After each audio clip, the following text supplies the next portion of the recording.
Well, hello, and welcome back to the Patristica YouTube channel.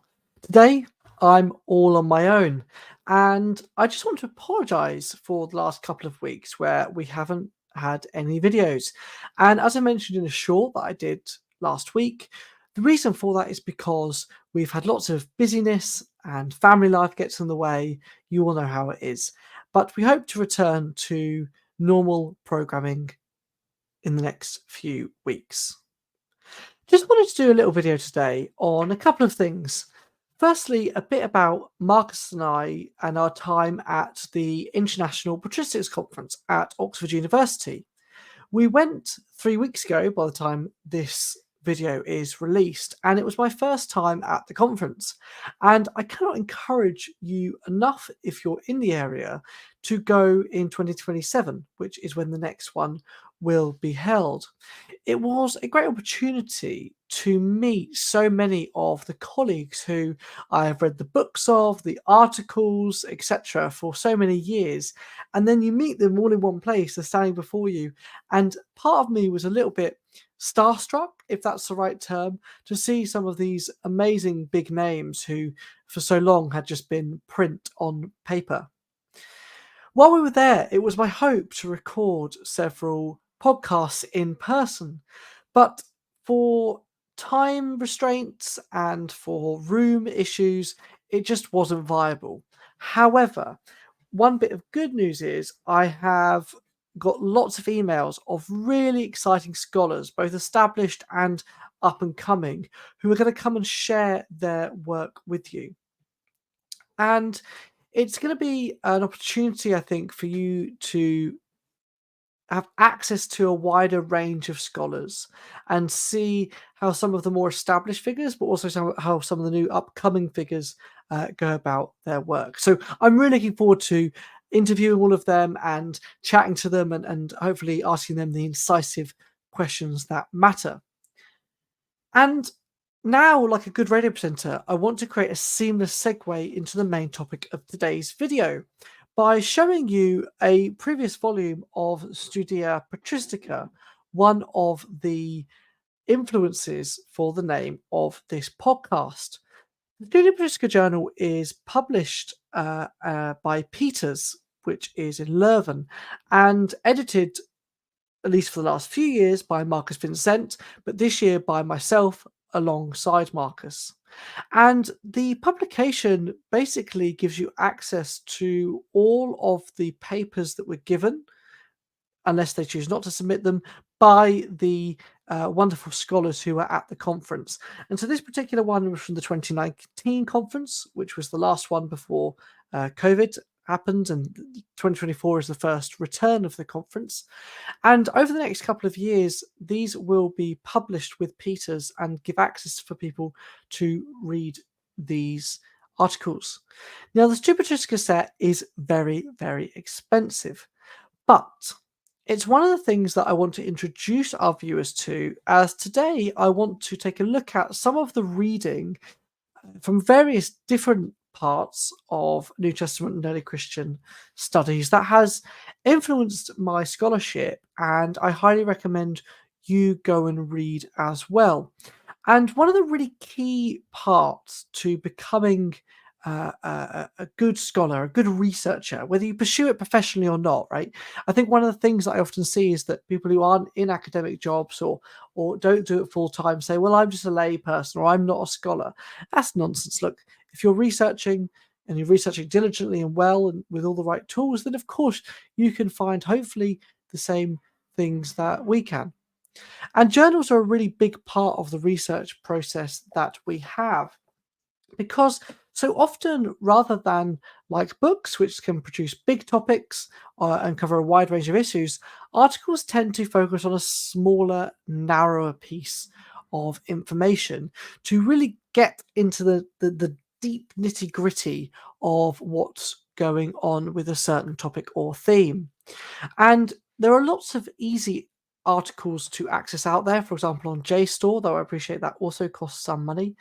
And there are many great peer-reviewed journals that are out there.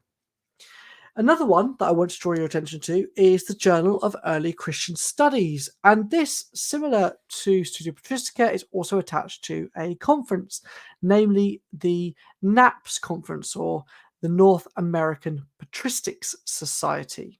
And this one is quite a bit cheaper. It comes out, I think, 4 times a year, and again has 2 or 3 articles in it every year by scholars, and it can really focus on a really wide range of things. I mean, as I look in the contents here of this one, I can see that the first is by Paula Friedrichsen, entitled "The Subject Vanishes: Jews, Heretics, Martyrs After the Linguistic Turn," and then just a couple of down, Mother Church as a Dove in 5 Ezra, Cyprian, and the Tabarka mosaics. So a real wide range there of things for you to get your teeth into.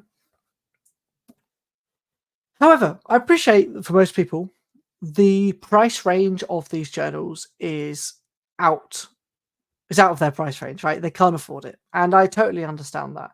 And indeed, if it wasn't for the access that I got through my institution, I probably wouldn't be able to either. But I do recommend that you can join these some of these amazing conferences. As long as you pay your dues, you can come to the conference. The next NAPS conference, I should add, is in May next year, 22nd to the 24th in Chicago. I'll be there giving a workshop, hopefully. So they're great opportunities, again, if you would like to come and have a look around. So that's the first part of this video, was to just introduce you to journal articles, journals, the peer review process that goes into them. And I'd just like to add that one of the things that I have seen a lot recently from some colleagues, particularly on the outside of mainstream scholarship, is their necessity to bang on about peer review. And although it's definitely true that peer review is important and should certainly always be the case for top tier journals, that we would have to undergo the scrutiny of our colleagues in the field, peer review is not the be all and end all.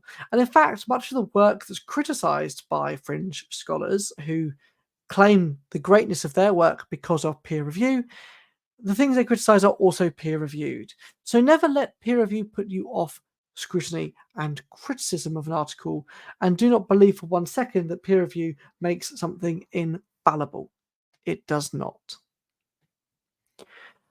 Most of you, however, will be interested in books, and I just wanted to share a very small selection of my library today and books that I've read recently that I think would maybe inspire or take you down a different pathway and on a sort of different range of subjects as well, because again, sorting through the wheat and the chaff of all this material on early Christianity and biblical studies is a really tough job.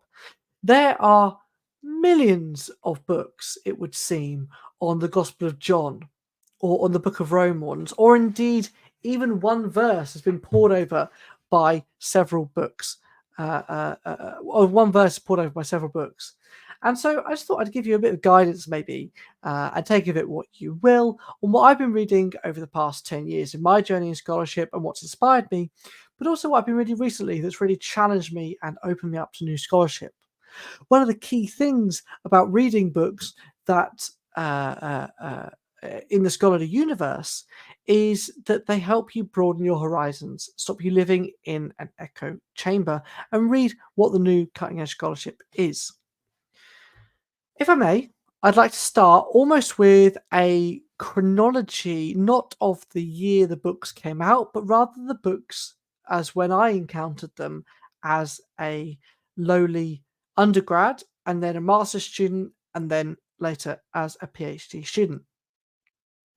When I was an undergrad, I wasn't particularly good at university. I didn't go to my lectures. I didn't see the point in studying theology or biblical studies, but I went because I had a vague interest in going to university.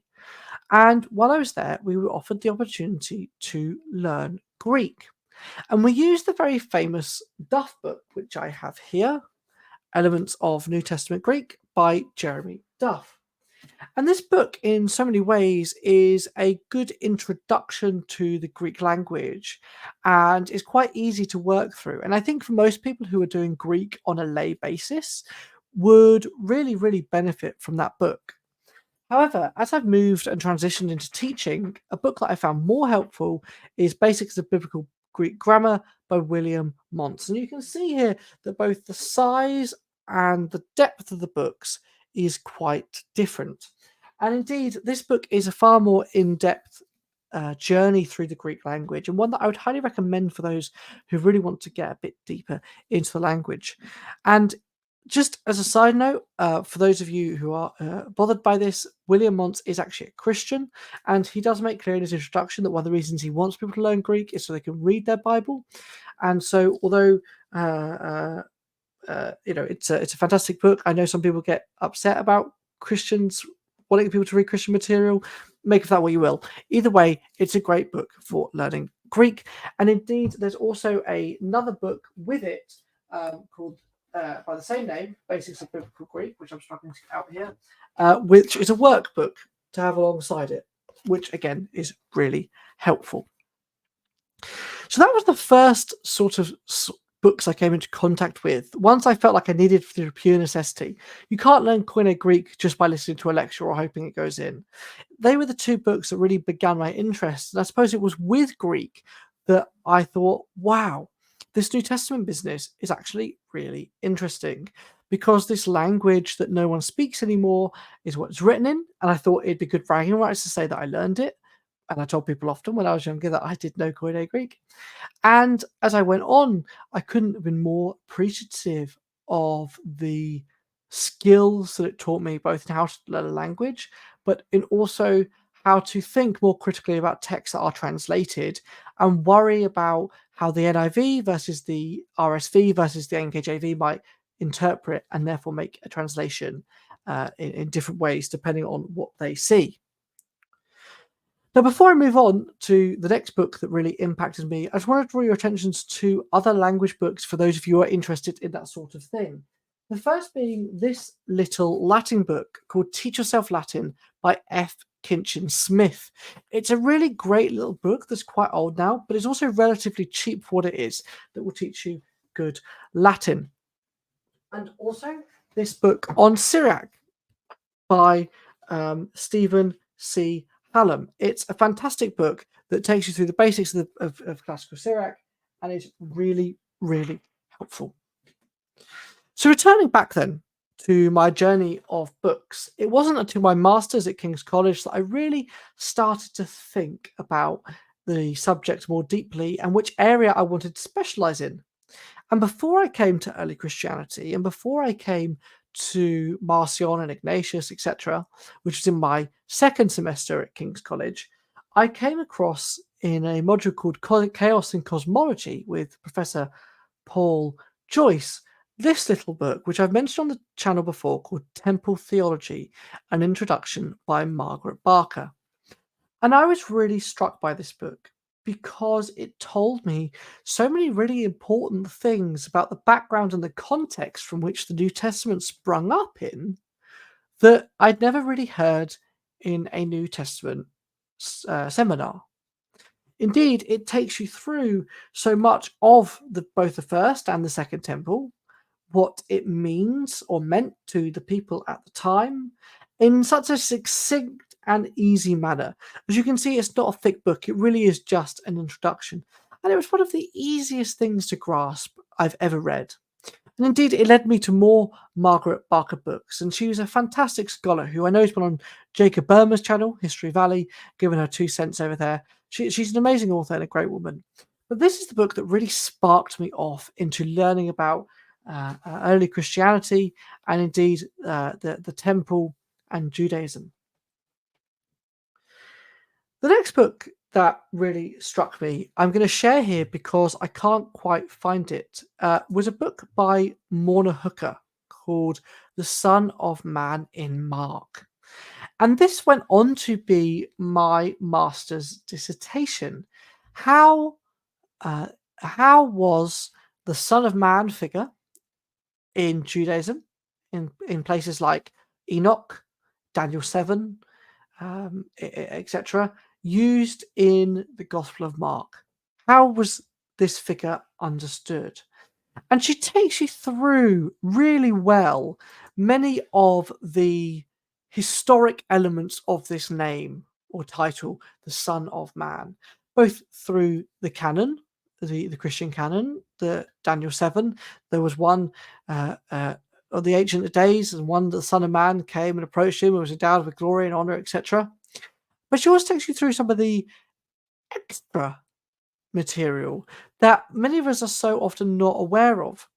I think that we can become quite single track minded in our field and look only at the texts that were perceived or received as canon. But she takes you through several other texts, like I mentioned, 1 Enoch, to look at how this term is used there, and indeed in 1 and 2 Esdras, for example. And what this book showed me was not only the theology of an author, like that of the Gospel of Mark, how it could be interpreted, but also how the text may have been interpolated and redacted by subsequent authors. Other critics before Hooker had noticed that the Son of Man sayings in the Gospel of Mark may not have been present in the original text. And indeed, Jesus' reference to himself in the third person, as he never says, I am the Son of Man, but only refers to the Son of Man as some external figure, is somewhat peculiar. So this figure became, like I say, part of my master's thesis, and I tried to work out whether Mark had really understood the Son of Man in Daniel 7. For those of you who haven't read Daniel 7, I highly recommend you go and read it. But essentially, there begins this one, like the Son of Man, who approaches the Ancient One of Days, receives power and honor, etc. And then in the explanation of this vision that Daniel's had, it's revealed that the Son of Man is not a singular figure, but rather a corporate one. It's Israel. And so Hooker argues, at least in part in this book, that Mark understood this and that the Son of Man figure in the Gospel of Mark is also a corporate figure. Those who take up their cross and follow Jesus will be part of the Son of Man. The Son of Man is exemplified in Christ, but we may participate within it. It's now £105 to buy as an ebook, which is quite bananas. But if you ever come across it in the library, do get it out. It is a very good one. And that leads me on to my next book, namely Christ's Resurrection in Early Christianity and the Making of the New Testament.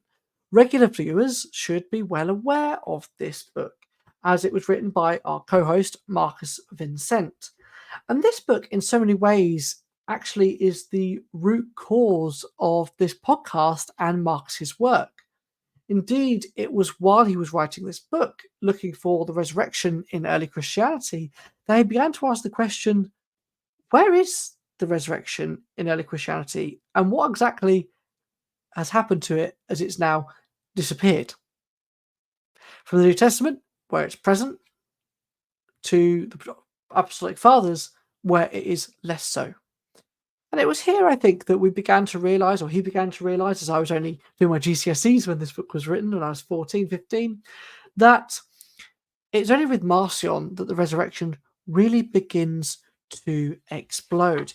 And indeed, one of my favourite chapters in all of literature is in chapter 2 of this book, entitled Resurrection Mania.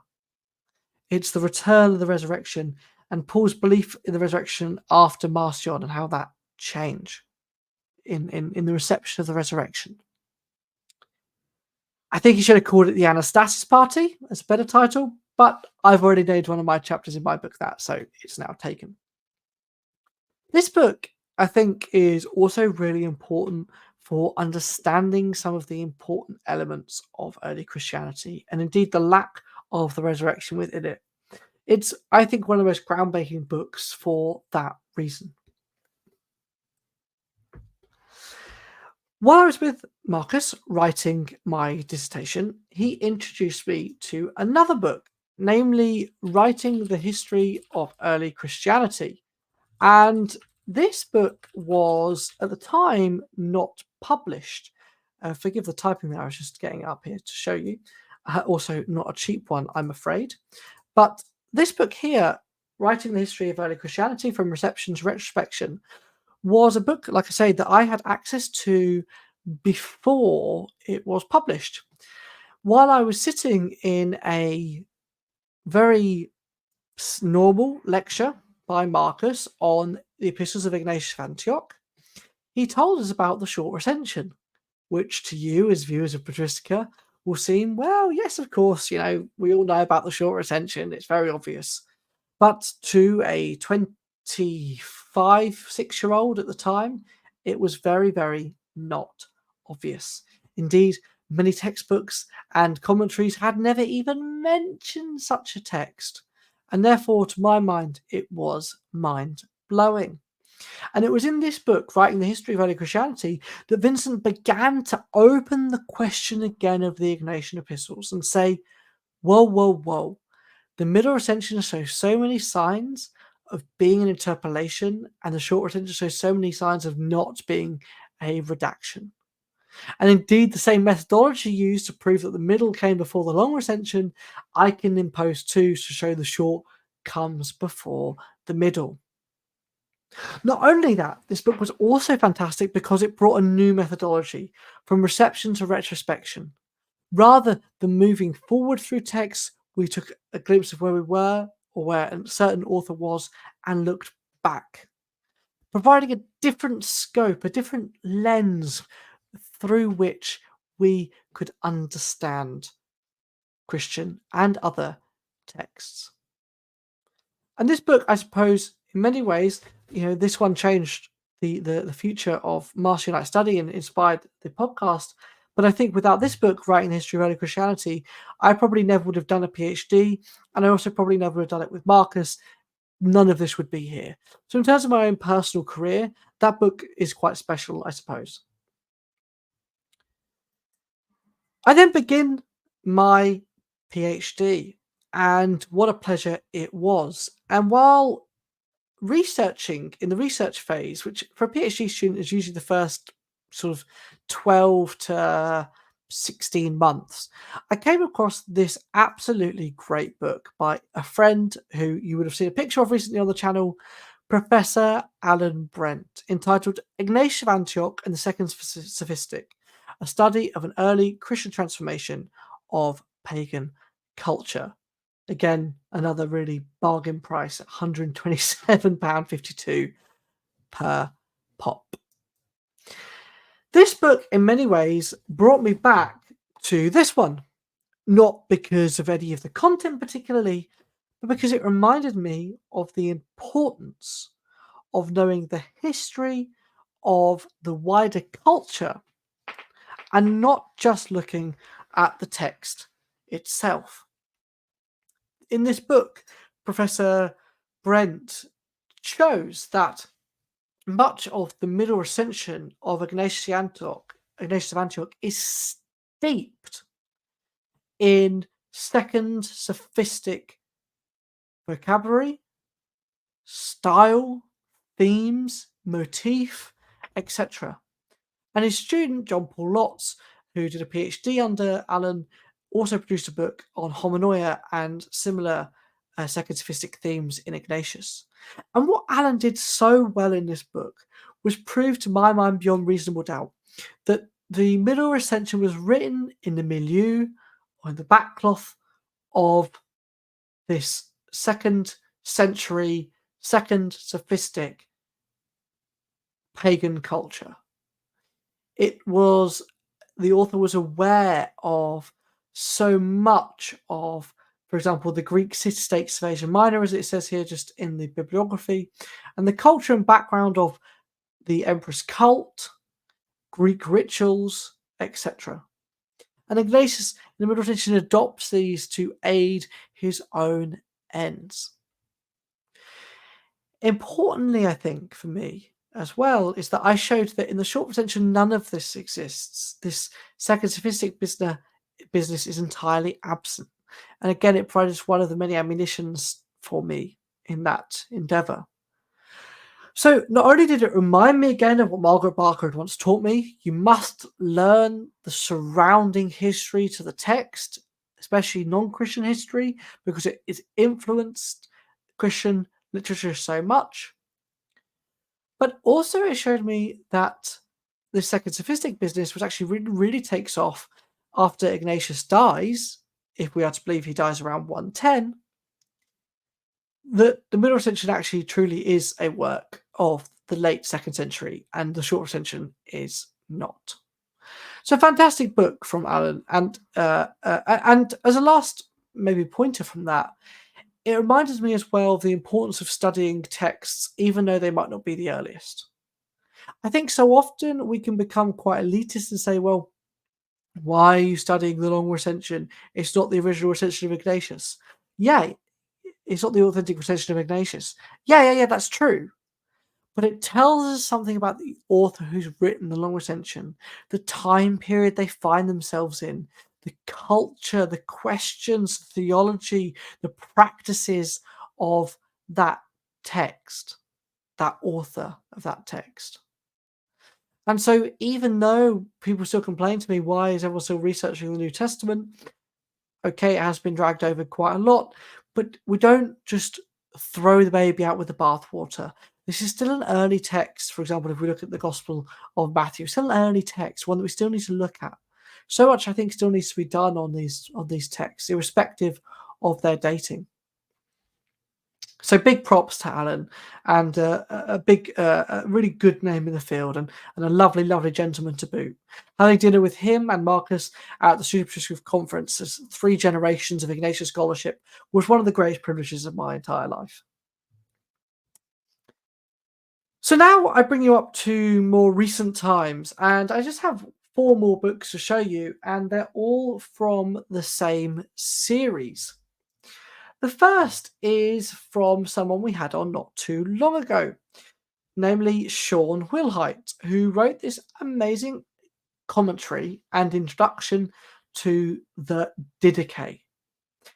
You'll notice, first and foremost, hey, it's only £35. That is a much better deal. And indeed, you're right, it is. This is a series by Cascade Books through Wimpf and Stock of the Apostolic Fathers' commentaries. And so far, there are 4 of them out. This one from Sean, another guest that we've had on recently, Jonathan Lucadou on the Epistle of Barnabas, which again I cannot recommend enough. This one by William Varner, which is on Second Clement, and the last one, which is by Michael Bivadell and Caroline Bowie. Excuse me if I pronounced that wrong. And this on the Shepherd of Hermas. This is the only one I currently don't own, but I'm purchasing it as soon as we are finished recording here. So look out for my comments on it. The reason why I recommend these 4 is because they are reasonably priced. Number one, that's always important for those who aren't in full-time jobs or full-time academic jobs who just want to blast all their spare money on this sort of thing. But also because I think they provide the easiest entrance into these texts. Most people have probably never even read The Shepherd, the Didache, Barnabas, 2 Clement, etc. And so to have a very succinct, and not basic, I should add, but succinct book on these texts that takes you through it, all the most important stops, and a little bit of the history of scholarship for only 44, 36, 35, 24 British pounds is actually a real privilege. And I cannot recommend them enough. I was speaking with someone from Wimpf and Stock and was asking them where 1 Clement is, or Diognetus and Ignatius, etc. And he assures me that they are well on the way. And so when they come out, I will post about them when I can. So, friends, in this short video, I hope to have shown you just a glimpse of some of the books that have impacted my scholarship and my life, indeed. And I hope that you, where you can go out and read these and tell me what you think for yourself. If you have any other book recommendations for myself or anyone else on the channel, please drop them down in the comments and I'd love to have a look at your suggestions. Don't forget to check me out on Twitter, and Mark Bilby and I are both on Patreon. Check us out there. And lastly, do go to the Patristica Discord. It has an opportunity to be a really lively place of conversation. And although I'm not active in there all the time, I do read everything that happens. So for now, thank you for bearing with me. We'll see you next week for another video, and have a good one.